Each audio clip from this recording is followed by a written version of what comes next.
Hi, hello everyone. Welcome to my channel Twin Flame Inner Union 48. आज मेरी topic है twin flame stages.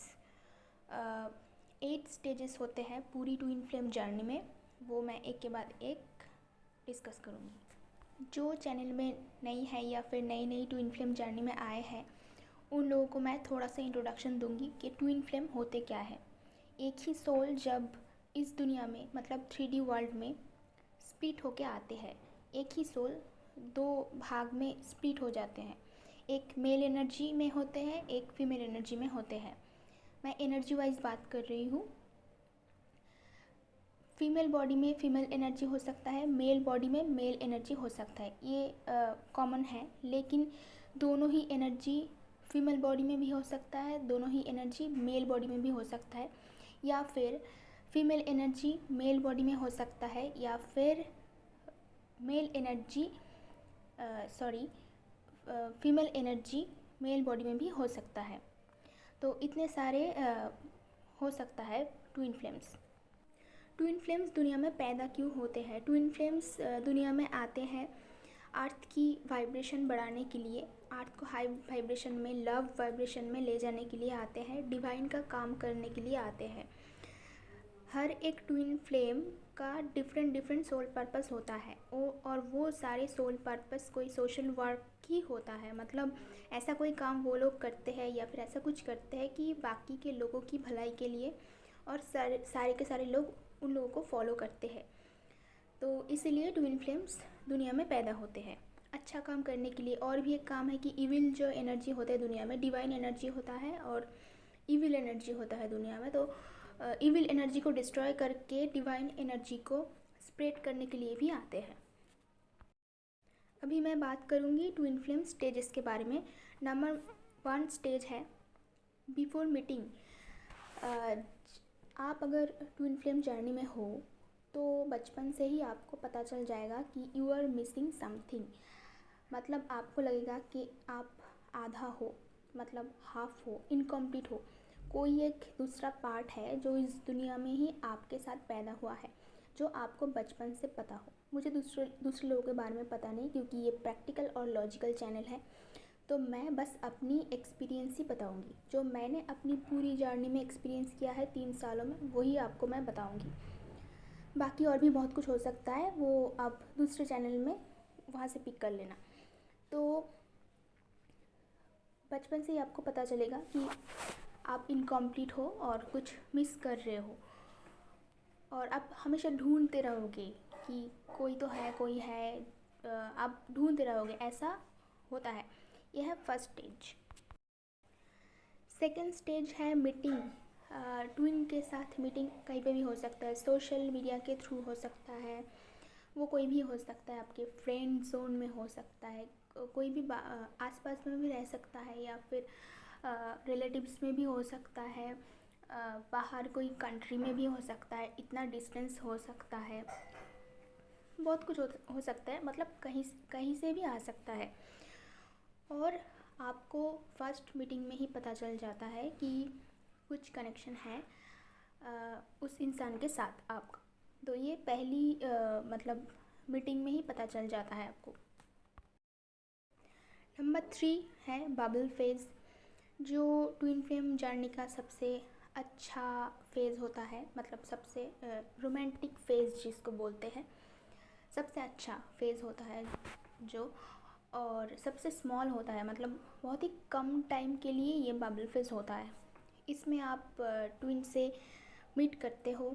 मतलब physically intimacy जो होता है इस बबल फेज़ में ही होता है, और उसका एक्सपीरियंस जो होता है वो totally out of world experience होगा आपको, जो कि पहले अगर आपका पार्टनर रह चुका होगा तो आपको पता चलेगा। ऑफ कोर्स जो ट्विन सोल्स होते हैं उसको पहले कार्मिक्स रहते हैं, या फिर पार्टनर रहता है, या फिर हस्बैंड और वाइफ ऑलरेडी मैरिड होते हैं, ऐसा होता है। मतलब सिंगल कभी भी नहीं होता है, क्योंकि ट्विन बाद में है आता है, आफ्टर कार्मिक, आफ्टर पार्टनर। मतलब लाइफ में बहुत कुछ आपके साथ हो जाने के बाद, बहुत ख़राब सिचुएशन होने के बाद ही ट्विन आता है। ऐसा लगता है कि लाइफ में सब कुछ चेंज हो गया। मतलब ऐसा कोई आ गया जो इतना ख़राब टाइम में मुझे सब कुछ दे गया, ऐसा आपको फील होगा कि इसका ही मुझे इंतज़ार था। ऐसा फीलिंग होगा आपको बबल फेज़ में। सब कुछ मिल जाएगा आपको जो पूरी लाइफ में आपको नहीं मिला होगा अपनी कार्मिक के साथ, अपनी हस्बैंड वाइफ या फिर आप जिस भी पार्टनर के साथ रहते हो। तो वो जब ट्विन आएगा तो आपको लगेगा कि मुझे तो इसी का ही इंतज़ार था, इसके साथ मेरा 100% मैच हो रहा है और बाकी दुनिया के किसी के भी साथ ये मैच नहीं हुआ और ना कभी किसी के साथ मैच होगा। और ये होता भी है after bubble phase, after meeting of twin flame. दुनिया में किसी और के साथ आपका मैचिंग नहीं होगा, ना आपका होगा ना आपकी ट्विन की होगा। पिछले जो सारे रिलेशन थे वो सब टूट जाएगा, वो अच्छा नहीं चलेगा। धीरे धीरे वो मैरिड हो तो डिवोर्स तक चला जाएगा, अगर अनमैरिड हो तो पार्टनर के साथ ब्रेकअप हो जाएगा, कार्मिक रिलीज़ हो जाएगा, ये सब कुछ हो जाएगा। अगर आप ट्विन से एक बार मीट कर लेते हो तो उसके बाद आपका कोई भी रिलेशन नहीं टिकेगा, कोई भी आपको अच्छा नहीं लगेगा, किसी के साथ भी आपका मैचिंग नहीं होगा। पहले जो हो गया हो गया, उस ट्विन से मीटिंग के बाद और आफ्टर बबल फेज और किसी के साथ आपका मैचिंग होगा ही नहीं, क्योंकि ट्विन के साथ मीटिंग में आप सेटिस्फाइड और कंप्लीट फील करते हो, आपको सब कुछ मिल जाता है तो आप बाहर कुछ ढूंढते ही नहीं हो। आपका जो खोज होता है ना एक बचपन से जो मैं ढूंढ रही हूँ, वो बिल्कुल स्टॉप हो जाता है। ये होता है बबल फेज़। बबल फेज़ में ट्विन के साथ जो फिज़िकल इंटीमेसी होता है वो आउट ऑफ वर्ल्ड होते हैं। आपको लगता है कि आप ड्रीम लैंड में हो और पूरी दुनिया आपकी नज़र में ब्लैक एंड वाइट हो जाता है, मतलब दुनिया का कुछ पता नहीं चलता है। आप दोनों बस एक दूसरे के साथ बात करना या साथ में टाइम स्पेंड करने में लगे रहते हो, तो बाकी दुनिया का कुछ पता नहीं चलता आपको। आप भूल ही जाते हो कि बाकी दुनिया एग्जिस्ट करते हैं या नहीं, आप सब कुछ भूल जाते हो। दोनों में इतना डूब जाते हैं ट्विन सोल्स एक दूसरे के, तो ऐसा लगता है कि बाकी की दुनिया इनविजिबल है।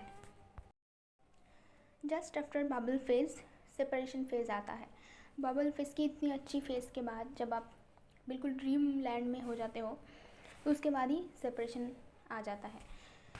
अचानक से होता है सेपरेशन, मतलब आपको कुछ पता ही नहीं चलेगा कि सेपरेशन हो क्यों रहा है। अचानक से आप दोनों में इतनी प्रॉब्लम कहाँ से आ गई, इतनी अच्छी रिलेशन थी, इतना सब कुछ अच्छा चल रहा था, तो अचानक से ये क्या हो गया आपको पता ही नहीं चलेगा। वो सब पता होने के पहले ही सेपरेशन हो जाएगा और बहुत बड़ा जिसको बोलते हैं बवाल हो जाएगा, बहुत बहुत ही ज़बरदस्त ख़राब झगड़ा, ये वो बहुत ख़राब सिचुएशन होता है। ख़राब सिचुएशन होकर सेपरेशन होता है, कभी भी अच्छे से सेपरेशन नहीं होता है। क्यों सेपरेशन हो रहा है ये आपको पता नहीं चलेगा कभी भी। अचानक से आपका जो ट्विन है, मतलब जो डीएम है, उसको लगेगा कि आपके अंदर बहुत कुछ कमी है, आपको लगेगा उसके अंदर बहुत कुछ कमी है, और भी बहुत सारे कार्मिक्स आसपास में होते हैं, बहुत सारे रीज़न हो सकते हैं। मतलब इतना अच्छा सब कुछ 100% मैच कर रहा था, अचानक से सेपरेशन हो जाता है, अचानक से झगड़ा शुरू हो जाता है। कुछ भी कोई भी टॉपिक हो सकता है, बट सेपरेशन नीडेड, ये होगा ही, इसीलिए सेपरेशन होता है। जस्ट आफ्टर बबल फेज आपको कुछ सोचने का समझने का मौका नहीं दिया जाएगा, अचानक से होगा ये। नंबर 5, सेपरेशन के बाद आता है रनर चेजर फेज। इस टाइम पे डार्क नाइट ऑफ सोल भी आता है। रनर चेजर फेज दो टाइप का होता है, एक होता है आप फिज़िकली चेस करते हो, एक मेंटल चेस करते हो, दोनों टाइप का चेसिंग होता है। तो आप डीएम को चेस करते हैं फिज़िकली, मतलब आप मैसेज करते हो, कॉल करते हो, इधर उधर ढूंढते हो, मतलब पीछे पीछे भागना जो होता है। फिज़िकली जो चेसिंग होता है वो है फिज़िकल चेसिंग। और मेंटल चेसिंग जो होता है, मतलब आप फिज़िकल चेसिंग बंद कर देते हो कुछ टाइम के बाद, उसके बाद आप मेंटल चेसिंग स्टार्ट करते हो, इधर उधर से स्टॉक करना या फिर पूरे दिन उसके बारे में सोचना। पूरे दिन, इसको मेंटल चेसिंग बोलते हैं। पूरे दिन पूरी एनर्जी आप उसी चीज़ के बारे में लगे रहते हो कि कब डीएम वापस आएगा। तो आपका जो एनर्जी है, ये जो चेजिंग एनर्जी, वो डीएम तक पहुंचते हैं, ये पहुंचेगा ही, क्योंकि वो आपका ही सोल है, इसीलिए इसको बोलते हैं मेंटल चेजिंग। और डार्क नाइट ऑफ सोल भी इस टाइम पे आता है। डार्क नाइट ऑफ सोल क्या होता है? डार्क नाइट ऑफ सोल होता है इस टाइम पे डीएफ को यानी कि डिवाइन फेमिनाइन को बिल्कुल भी अकेला कर देते हैं। ऐसा एक सिचुएशन आएगा सेपरेशन के बाद आपके लाइफ में कि पूरी जो फ्रेंड्स होते हैं या फिर अच्छे लोग होते हैं सबसे आपका कट ऑफ हो जाएगा। ये डिवाइन करवाते हैं तो आपको ऐसा लगेगा पूरी दुनिया में कोई भी नहीं है, कहीं पे भी जॉब अच्छा नहीं चलेगा, कोई भी रिलेशन अच्छा नहीं चलेगा, किसी के साथ भी आपको टोटली अकेला कर दिया जाएगा। ऐसा लगेगा कि आप एक घर में बंद हो और दरवाज़ा बंद है और आप कभी बाहर निकल नहीं सकते हो। ऐसा सिचुएशन होता है, किसी से भी हेल्प नहीं मांग सकते क्योंकि ट्विन फ्लेम जर्नी के बारे में किसी को पता नहीं होता है। आप किसी के साथ भी ये डिस्कस नहीं कर सकते हो, किसी को बोल नहीं सकते हो। अगर बोलते हो तो उसके पास ये सोल्यूशन नहीं होता है क्योंकि ट्विन फ्लेम जर्नी में बहुत ही कम लोग होते हैं, बहुत ही कम होते हैं ट्विन फ्लेम्स। तो कोई भी आपकी बात नहीं समझेगा, आप किसी के साथ शेयर नहीं कर सकते हो कुछ भी। अंदर होते हैं सब बात, बहुत सारी क्वेश्चंस होते हैं आपके पास लेकिन कोई आंसर नहीं मिलता है, तो आप अकेले रहते हो। बहुत ख़राब टाइम आते हैं, इसको बोलते हैं डार्क नाइट ऑफ सोल। ये रनर चेजर टाइमिंग में ही होता है, एक ही साथ होता है ये। Number 6 spiritual awakening. इसके बाद आता है ये सब रोना धोना, रनर चेजर टाइम, आप चेस कर करके थक जाते हो। डार्क नाइट ऑफ सोल में बहुत ही ख़राब टाइम, मतलब ये इंसान की लाइफ का सबसे ख़राब टाइम होता है डार्क नाइट ऑफ सोल, जो ट्विन फ्लेम जर्नी में बहुत बार आते हैं। जब तक आप लेसन नहीं लेते हो बार बार आते हैं, 3-4 बार तो रिपीट होता ही है ये फेज़। और इसका ड्यूरेशन 6 मंथ तक हो सकता है, 6-7 महीने तक लगातार हो सकता है। उसके बाद जब धीरे धीरे आप ग्रोथ करते हो स्पिरिचुअली तब ये इसका ड्यूरेशन 1 महीने 20 डेज़ ऐसे होता है। लेकिन फर्स्ट जो डार्क नाइट ऑफ सोल होता है वो 6 to 7 मंथ तक होता है।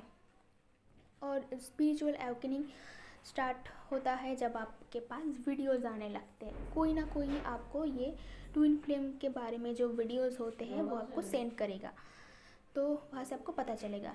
ये वीडियोज़ किसी और के पास नहीं जाता है। इतने सारे जो टीचर्स है, हीलर्स है, इतने सारे वीडियोज़ हम लोग बनाते हैं, but I was amazed that ये वीडियो पहले कभी नहीं मिलता है आपको, पहले भी नहीं मिलेगा, बाद में भी नहीं मिलेगा, दुनिया में किसी के पास भी नहीं मिलेगा। बस कोई एक अदर ट्विन सोल आपको ये वीडियो सेंड करेगा। मेरा एक दोस्त थी, वो सेंड करी थी मुझे, वो भी ट्विन फ्लेम जर्नी में थी। तो वो बहुत मुझे वीडियो सेंड करती थी, तो मैं उतना रिस्पॉन्ड नहीं कर रही थी। बाद में मैंने देखा बहुत वीडियो वो सेंड करती रहती, या फिर आपको यूट्यूब सर्च करते करते एक दिन वो चैनल का लिंक आ जाएगा। बस जो ट्विन सोल्स होते हैं ना, उन लोगों के पास ही इस स्पिरिचुअल अवेकनिंग टाइम पे ये वीडियोस आते हैं। ये मिरेकल है बट ये सही भी है। इस टाइम पे आप वीडियो देखना शुरू करोगे, बहुत सारे चैनल सब एक के बाद आपके सामने आता जाएगा और आपको ट्विन फ्लेम जर्नी के बारे में सब कुछ पता चल जाएगा। इसके बाद आप वीडियोस देख के मतलब 2 साल तक तो मैंने वीडियोस देखी है, 2 साल से भी ज़्यादा टाइम। अभी भी देखती हूँ, बहुत कम।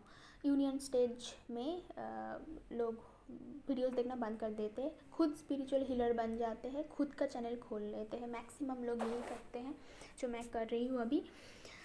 तो वीडियोस देखना शुरू कर देते हैं, हीलिंग शुरू हो जाता है, इनर वर्क शुरू हो जाता है, मेडिटेशन वगैरह ये सब कुछ ज़बरदस्त शुरू हो जाता है। उसके हीलिंग की प्रोसेस शुरू हो जाता है, सेशन लेना शुरू करते हैं लोग। कुछ लोग अकेले ही अवेकनिंग हो जाते हैं, कुछ लोग की जैसे कि मेरी हुई है, मैंने कभी किसी से सेशन नहीं ली है। डिवाइन और एंजल आपको हमेशा गाइड करते रहते हैं। कोई अगर सेशन नहीं भी ले रहा है तो भी उसकी यूनियन अच्छी तरह से हो जाता है, सिचुएशन बहुत अच्छा हो जाता है। कुछ लोगों की ज़रूरत पड़ता है क्योंकि सारे के सारे सोल्स एक जैसे नहीं होते हैं, उतनी ज़्यादा उन लोगों की ग्रोथ नहीं होते, तो उन लोगों को सेशन लेने की ज़रूरत पड़ती है।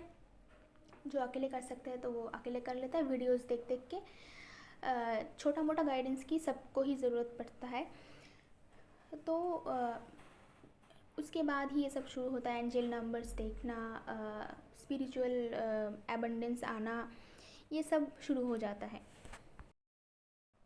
Number 7 point, chaser to runner reverse.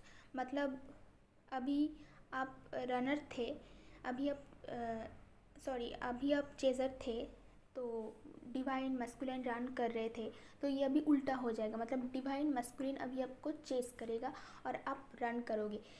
After बहुत सारी मतलब वीडियोस देखने के बाद, बहुत सारी गाइडेंस लेने के बाद, सेशंस लेने के बाद, मेडिटेशन, इनर वर्क के बाद आप ऐसी स्टेज में पहुंच जाते हो, डिवाइन फेमिनिन ऐसी स्टेज में पहुंच जाते हैं, तो तब उसको और डिवाइन मस्कुलाइन की ज़रूरत नहीं पड़ती है। मस्कुलाइन की जो एक्टिविटी है उसको अभी और पसंद नहीं आता है, क्योंकि वो डिवाइन सोल बन चुकी होती है, और डिवाइन मस्कुलाइन जो होता है वो अभी तक डिवाइन नहीं बन चुके होते। वो 3D में कार्मिकों के साथ, 3D के लोगों के साथ रहने लगते हैं, जो कि डिवाइन फेमिनाइन को बिल्कुल पसंद नहीं आता है। वो उसको वैसे एक्सेप्ट नहीं कर सकता है। उसको भी डिवाइन बनने की ज़रूरत है अभी, क्योंकि वो फेमिनाइन जो है वो स्पिरिचुअली ग्रो कर चुके होते हैं, तो वो मैस्कुलाइन से रन करते हैं, क्योंकि खुद की लाइफ में डिवाइन फेमिनाइन इतना खुश हो जाते हैं, उसको डिवाइन एबंडेंस मिलते हैं, करियर में वो बहुत आगे चला जाता है, उसकी सब कुछ चेंज हो जाता है, जहाँ पे रहता है वो जगह चेंज होता है, जॉब चेंज होता है, लोगों से रिश्ता चेंज होता है, पुराने जितने सारे बैगेज, जितने सारे कार्मिक्स रिलेशंस होते हैं, या फिर पिछले कुछ भी जो कुछ भी होता है लाइफ में इंसान के, सब कुछ वो छोड़ के आगे जाते हैं। नए नए फ्रेंड्स होते हैं, नई जोन में, नई सोसाइटी में, नई सर्कल में वो जाने लगते हैं। पुराना कुछ भी नहीं बचता। आफ्टर स्पिरिचुअल अवेकनिंग इंसान 360 डिग्री इतना चेंज होता है कि बचपन से लेके जब तक अवेकनिंग नहीं होता है तब तक जितने भी फ्रेंड्स होते हैं, जितने भी, बहुत ही कम, एक दो रह जाता है, बहुत, वो भी शायद नहीं रहता है। अगर वो स्पिरिचुअल पर्सन है तभी उसके साथ आपका मैचिंग होगा। अगर इंसान स्पिरिचुअल नहीं होते तो आप उन लोगों को अभी बर्दाश्त नहीं कर पाएंगे। 3D के लोगों के साथ बिल्कुल कट ऑफ हो जाता है। आप ये सब लोगों के साथ मिलना पसंद बंद कर देते हो, आपको अच्छा नहीं लगता है, और आपका जोन बिल्कुल अलग हो जाता है, तो आपकी लाइफ टोटली चेंज हो जाता है, आपका करियर में ग्रोथ होता है, डिवाइन अबंडेंस आपको मिलता है इस स्टेज में। नंबर 8 स्टेज है इनर यूनियन, और आप इसको सोल मर्जिंग भी बोल सकते हो, जहाँ तक पहुँचाना मेरा काम है, जिसके लिए मैंने ये चैनल खोली है, इनर यूनियन तक पहुँचाने के लिए आप लोगों को। तो इस लेवल पे होता है, आप मेंटली स्टेबल हो जाओगे, आप जो रन कर रहे थे डीएम से वो बंद कर दोगे, आपको ये पता चल जाएगा कि वो आपका ही सोल है और आपको उसको एक्सेप्ट करना ही है, तो आपको उसको गाइडेंस भी देना है, तो आप रन करना बंद कर देते हो और उसको अनकंडीशनली लव सेंड करते रहते हो। आप जैसा वो है एक्सेप्ट करते हो, इस पूरी जर्नी को एक्सेप्ट करते हो, जो कुछ भी आपके साथ हुआ वो सब हील करते हो, सब कुछ एक्सेप्ट कर लेते हो आप, क्या क्या आपके साथ हुआ, और ये सब होने की वजह से ही आप इतनी आगे पहुंच चुके हो, आपकी लाइफ इतना अच्छा हो गया, ये सब आप एक्सेप्ट कर लेते हो। कोई भी आपके मन में ऐसा कुछ भी पेन, ये सब कुछ भी नहीं रहता है, आप बिल्कुल इस जर्नी पे आप फोकस करते ही नहीं हो, और डीएम के लिए भी आप वेट भी नहीं करते हो। आप खुद की लाइफ में बहुत ही हैप्पी होते हो, दिन रात आप करियर में लगे रहते हो और सेल्फ ग्रोथ में, लोगों की हेल्प करने में लगे रहते हो, और इसमें आप बहुत खुश रहते हो। इस सिचुएशन में आपको अपनी जो सोल पर्पस है उसके बारे में बिल्कुल पता लग जाएगा, आप क्या करने के लिए इस दुनिया में आए हो सब कुछ पता चल जाएगा। इस 3D का जो इल्यूजन है जहाँ पे आप फंसे हुए थे, वहाँ से आप पूरी तरह से बाहर निकल चुके होते हो, आपको सब क्लीन एंड क्लियर दिखाई देता है कि आप क्यों आए हो, क्या करने के लिए आए हो, और अपना काम करने लग जाते हो। लास्ट जो होता है नंबर 9, हाँ, तो नंबर 9 स्टेज है, आपको सबको पता है, वो है यूनियन का स्टेज, जो डिवाइन करवाते हैं। वो करवाना मेरा काम नहीं है। कोई भी स्पिरिचुअल हीलर जो होते हैं, या फिर twin flame coach, twin flame teacher जो होते हैं, वो कोई भी आपको यूनियन नहीं कराएगा। जो 3D में फिज़िकल यूनियन जो होता है, तो 3D में फिज़िकल यूनियन तभी होता है जब आप खुद के साथ कनेक्टेड रहते हो, या यानी कि इनर यूनियन, जब आपका सोल मर्जिंग होता है। ये लास्ट जो नंबर 8 का स्टेज है, इनर यूनियन, यहाँ तक पहुँचाने में हम जैसे लोग आप लोगों को हेल्प करते हैं, और 3D का यूनियन डिवाइन करवाता है, और ये है लास्ट स्टेज। आज के लिए बस इतना ही। आप वीडियो के नीचे कमेंट बॉक्स में बताना कि आपको वीडियोस कैसे लग रहे हैं, और कोई भी अगर क्वेश्चन हो आपको इस जर्नी के बारे में, आप लिख सकते हो, कमेंट कर सकते हो। आज के लिए इतना ही। Stay fit, healthy, be happy. Good night.